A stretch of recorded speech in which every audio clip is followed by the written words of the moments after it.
Hey guys, welcome back to the channel. I just want to say a massive thank you for clicking on this video and choosing to watch my episode. On this one we're going to be talking about fuel lines and how to change your vehicle over to E85. Tell me, is it whack up in the air? Rapper scattered off the gear. I can map him, get the air. It's like a tracker, get distracted, send him back like in the mail. Not a fraction of them real. Catch him lacking, run the drill. Running through the shit like a motherfucking day. And just a quick little update. If you guys keeping up with my Instagram, the little duckling is fitting in with the chicks because the ducks disowned it and they haven't figured out that he's the odd one out yet. But let's go down to the shed and figure out what we're going to do with these bloody fuel lines.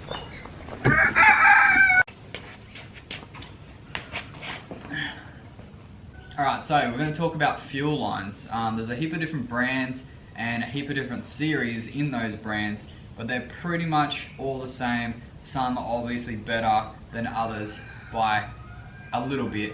The price varies a little bit as well.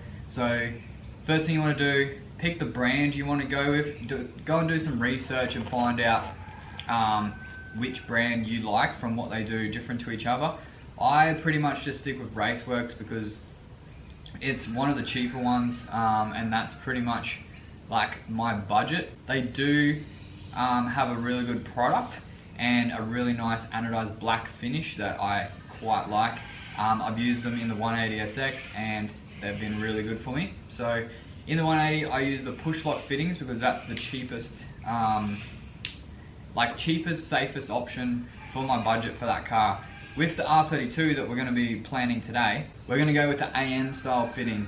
That is most likely going to go with the 100 series. The different series have different things. One, you can't smell any fuel, so it won't perforate through the fittings and you won't smell any in the cabin, which is great. And this is going to be a track car, so it really doesn't matter. You're going to be smelling fuel anyway because it's going to be freaking E85 fumes everywhere from out the back. So, and rubber and tire and all the other burning smells that you will smell in a race car. So I'm really not fussed about that feature, but if this was a street car, definitely go with the perforated. Definitely go with the series that stops the fumes from coming out the fittings. Yeah. Moving on from that, you want to pick your line. So most of your options are going to come down to your budget. This exercise can add up to well over $1,000 just in fittings, which is insane. Especially if you're running a surge tank with extra fittings, and yeah, it adds up super fast. The one good tip you want to do before going into trying to figure this out is getting a piece of paper, write out like a little map. So have like your fuel tank, your surge tank, your fuel rails, anywhere where you need to split the line, your filters, and then your fuel pressure regulator. That's pretty much everything. Have it all mapped out so you can figure out exactly, have a plan of exactly which fitting you need where, and write a list down, get the part numbers off the websites of the manufacturers, get the part number off of the exact fitting you need, write down the list, how many you need, and then go to a supplier. You can get most of them through Autobarn sells them, there's Golby Parts, there's Kudos on the Gold Coast, a bunch of other guys that sell AN Fittings, Speedflow, go to Speedflow, Direct, heaps of them. So basically just have a list well planned out that hopefully you can get it right the first time. The chances are that you will is pretty slim because there's always fittings that go wrong, change of plans and stuff like that. So it's going to be expensive, but it's going to be worth it. You don't want fuel leaks everywhere, and if you do it right the first time, then you should be sweet.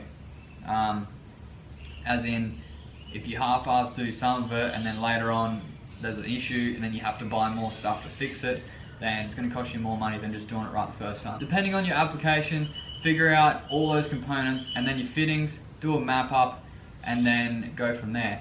The other big tip is that these fittings, like this, if you have a straight fitting like this, it's going to be a lot cheaper than having a bend. So 90-degree bends are a little bit more expensive, but anything other than that, far out, the price goes through the roof. You would You would know this if you've done like a catch can setup or something and you had to buy those angle bends. They're like 40-50 bucks each.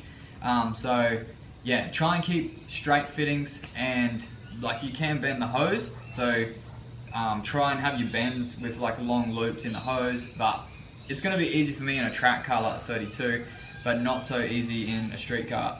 So with the push lock fittings, I've used them before and they worked out really good. Super easy to install, easy-ish, not super easy. They are pretty tight to get on, but once you get the hang of it, it's not too bad. So this is going to be my first time using the AN fitting style, because I'm like trying to make it legit. So yeah, we're going to have a go at that. But now to write down all our parts like I was talking about and figure out exactly what we're going to need for this beast. Another thing with the fuel system, you're going to want to work out what size injectors you need and what size fuel pumps you need. So on the Raceworks website, I know for sure, they have calculators on there that you can type in a few parameters and you can search exactly what is going to suit your needs for the certain horsepower you're aiming for. So I'm aiming for 400 to 500 on this, and I'm going to be running 3 fuel pumps. I'm going to have a lift pump that's going to pull the fuel out of the fuel tank and into the surge tank. Then from the surge tank there's going to be 2 fuel pumps that pump the fuel from there straight up to the front of the car and each side of the rail, which is what I did the 180, and it's just like shitloads of fuel. You can run 1,000 horsepower through the bloody setup, but it's best to do it once and do it right. It's just the best way to do it. It's not that much more expensive to overkill it than to just do the basics. So there's a bunch of fittings involved, and you want to, with the E85, you want to make sure you get the correct micron filter. I think mine's a 40 micron, which is like, it's small enough to catch all the shit that you don't want in your system, but not too small that it's going to cause issues, because too small is bad, too big is bad, too small. 40, boom, perfect. So yeah, you can do this a few different ways. The way I have done it and tested it and it worked is because on the 180 I spent a lot of time in this stage that I'm about to do now trying to figure out what the heck I was doing. Because it was a small budget, I was really like making sure that everything was right. So it did take a long time to come up with a plan, but basically the way I did it was I had the surge tank had 2 pumps coming off it, and then put it straight back into a Y join that turns it into a single line, and then a really thick line going up to the engine bay, and then another Y join that splits it off into 2 hoses that go around to each side of the rail. And then on your return you want a fat ass hose that goes all the way back and drops it back into your surge tank. So that way, the fatter the line, if you're getting the high horsepower stuff, it's an issue, but not so much lower horsepower, but the fuel can get quite hot, and the bigger the volume line, the more area there is for it to cool down on the way back. So that's also a good tip. So yeah, there's going to be a lot involved in this, but we're just going to cover the basics of making a roadmap here today. So let's get stuck into writing it all down. Alright, so shout out to Facebook Marketplace for hooking us up with these sick deals. I got this for 200 bucks on Marketplace, and it is freaking sick. Such a good deal. So it come with the E85 foam in there. It's never been used. It has the fuel sender for the gauge, so we can use that as well. And the seal and everything's all nice and brand new. It's also got the sump on it, which is just a bonus because they're a bit more expensive. But basically, if you haven't seen before, this is an AN fitting. So it's got a thread on there with like a taper on here that sits into the fitting that matches it, and that'll tighten up and it'll be completely sealed, and it will make a nice tight seal so nothing can leak out of there. And these AN fittings are really good. The push lock ones I was talking about before have the same thing, but where the hose attaches, it's just a push on hose with some barbs, which is quite good. But for the AN fittings that we're going to be using, like this and like these, we need to buy a few tools to make it work, so we can cut the line to size and we can fit them on there. But I'll be showing you that in the next couple of videos to come, not this one. This is the plan video. So what we have here is the fuel tank or fuel cell that will go in the boot, and we'll get some straps to go over here to hold it down, which will be freaking awesome. I really like this. And it's also, I think it's a 60-litre tank or something, 40 gallons, something like that. And then we have our surge tank here. So what a surge tank does is you don't need it so much in anything other than drifting and circuit racing, but basically it's to prevent fuel surge. So when you're going side to side really fast, the fuel in the fuel tank is sloshing around side to side, and where the pickup is at the bottom, if it sloshes to the side and you got like a low amount of fuel in the tank, it'll pick up air instead of fuel, and it will go up and then cause all sorts of problems in the engine because it doesn't have the right amount of fuel there. So what a surge tank does is when this is all sloshing around in your fuel tank, and it tries to pick up air and causes the problem, instead of that, we've got a line that comes around here, goes into a surge tank, which fills the whole tank up with fuel. So it always has fuel in here, always. And then as soon as you turn the car on, there's two pumps that get connected here which draw the fuel out of this little tank, and you won't get that sloshing effect because it's filled to the top and always full, where this can slosh around as much as it wants. It's also got the foam in there which helps with that, so it doesn't slosh as much, the E85 special foam, but this is ultimate. So you'll never have fuel issues with surging if you got one of these. So it's got a bunch of fittings on here. There's a few different types. This one's like the baller one with the two, so you can have a double pump, and then this bracket will go about here, and we'll have two pumps connected straight into these outlets here. The top one is for your fuel return to go in. It just pumps the fuel back into the top. These two, one goes into the fuel tank to draw the fuel out, and then one goes from here back into the top of the fuel tank to put the excess fuel back in there, because you can't have it one way, it has to flow. And so that's that. And then what we do, we use this fitting here to come off the two pumps onto this fitting, and then it goes in, it's a Y joint, goes back into a single hose. So then you got a single fat hose coming out. It's good for saving space and also price, so you don't have to run so much line throughout the car, and less fittings, less chance of leak. I'm missing a heap of stuff here, obviously, that's why we're going to make the list, but this is the stuff I have acquired off Marketplace for a super good price, all brand new, which is sick. A lot of the time you can find deals like this when people buy these parts and they don't have a good plan, or they do but they change their mind, and that's the best thing for a freaking bargain hunter like me, when someone buys expensive parts brand new from the shop and they change their mind. It's ideal, because they never sell it for what they bought it for, because they can't, because you just can't get your money back. So it's always like 50 bucks or 100 bucks off, which is a freaking bargain. If you can do that with everything you buy, you're gonna save so much money, and it's just gonna, like, not only do you save money, it just feels good knowing that you got it brand new for less, like you've won. It's a win. It's sick. So yeah, basically that's the basics of what I have here. Now let's actually make the list of what we need to get. Okay, just while we're on the topic of like showing you the actual physical parts, I'll just show you what's in the back of the 180. Alright, so here's my fuel setup in the back of the 180 here. So you've got top secret behind all this carpet here. Probably shouldn't show my secrets, but we've got the fuel set up here. So this is the same surge tank as I've got over there. The cardboard is to space it off correctly, so that it sits flat. And then these are the fittings I was talking about with the push lock. So they've got like a few barbs in here, and you just push the hose on there. You got to get it right onto the end. But yeah, once you get it on there, she's on and she's never coming off. You have to cut it off. But basically this is going to be pretty much the same, like exactly the same. I could literally take this and put it over there if I wanted to, but then this car wouldn't run. So yeah, we're going to need the same fittings as what's on here, so that's going to be easy for me. Basically you got a fitting here that joins the fuel pump to the surge tank. These are Bosch 004s or 004, I can't even remember, but yeah, They're those ones. And then there's these check valves that are on here, and that makes it so the fuel can only go one way, it can't go back down this way. So that's a one-way check valve.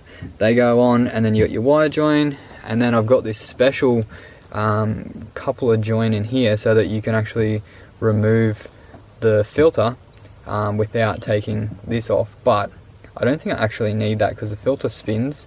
I didn't know that that was going to be so easy, but I've got this expensive ass fitting in there for no reason. But anyway, and then we've got the bracket here to hold the filter down.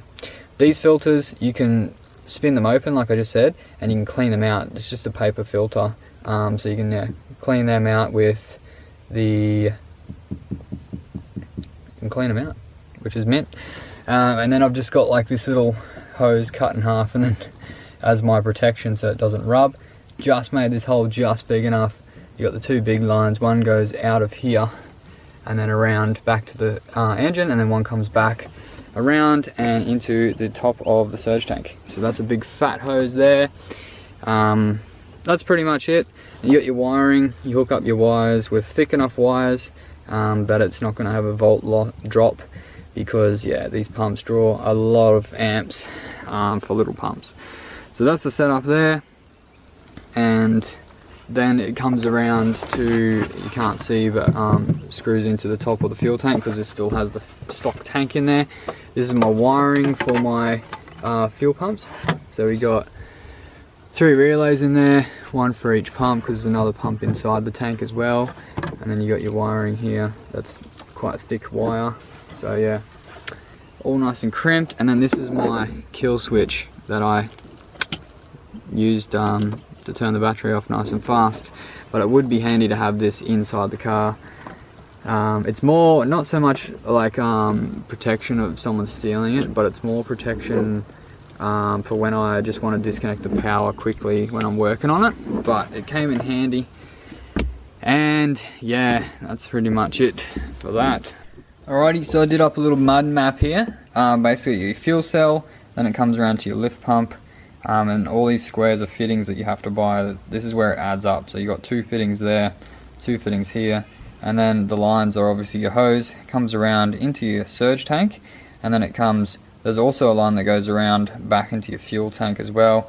And then you've got for the overflow, so it flows back into there. Then you've got these 2 fittings on here that connect to your 2 pumps. You got your bracket on there, you got your 2 check valves, you got your wire joint, another fitting, your filter, more fittings, line under the car up to a wire joint that goes from, splits to a smaller size, and then comes around to one end of your fuel rail, and then to the other end of your fuel rail, back out in the center to your fuel pressure regulator, and then it goes back around into the top of your surge tank. So that's the map of how the fuel system is going to work.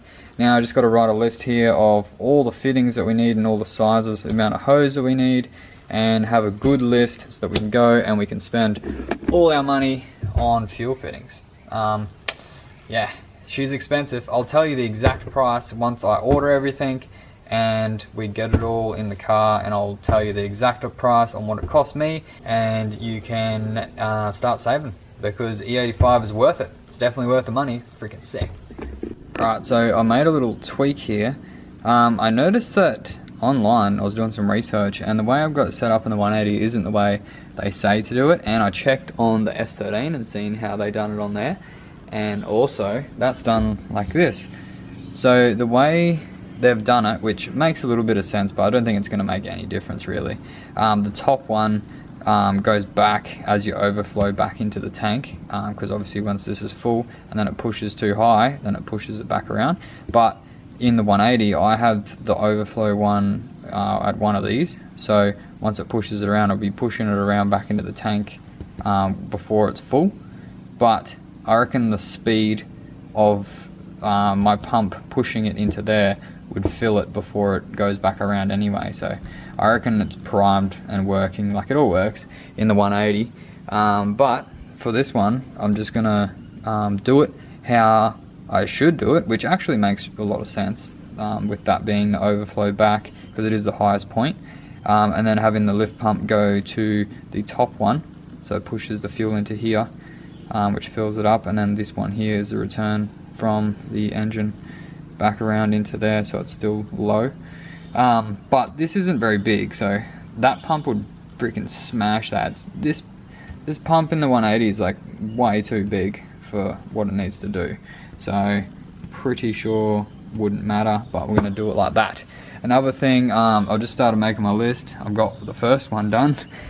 So if you're not familiar with AN fittings, basically there's three main sizes. You've got the smaller one, which is -6, which is this size on there, and then you've got -8, which is the next size up, which is like the most common, which is this one, and then you got -10, which is that hole there, which is just huge.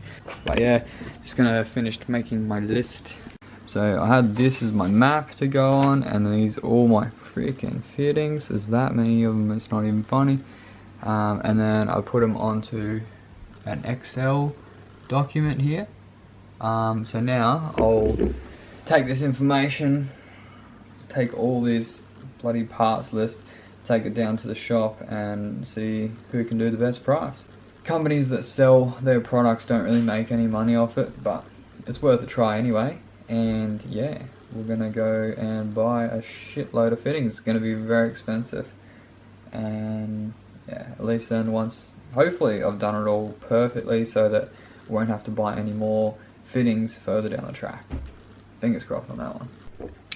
Alright, you can probably tell that energy levels are low. I've been doing this spreadsheet for freaking ages now. It's finally done, so gonna continue on with buying the parts now. But that wraps up this video.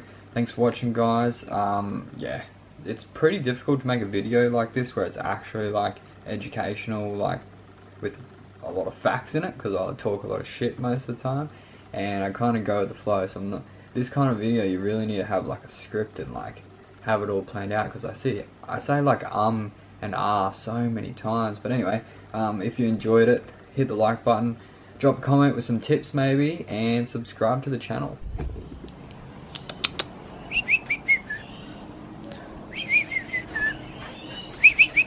Aww.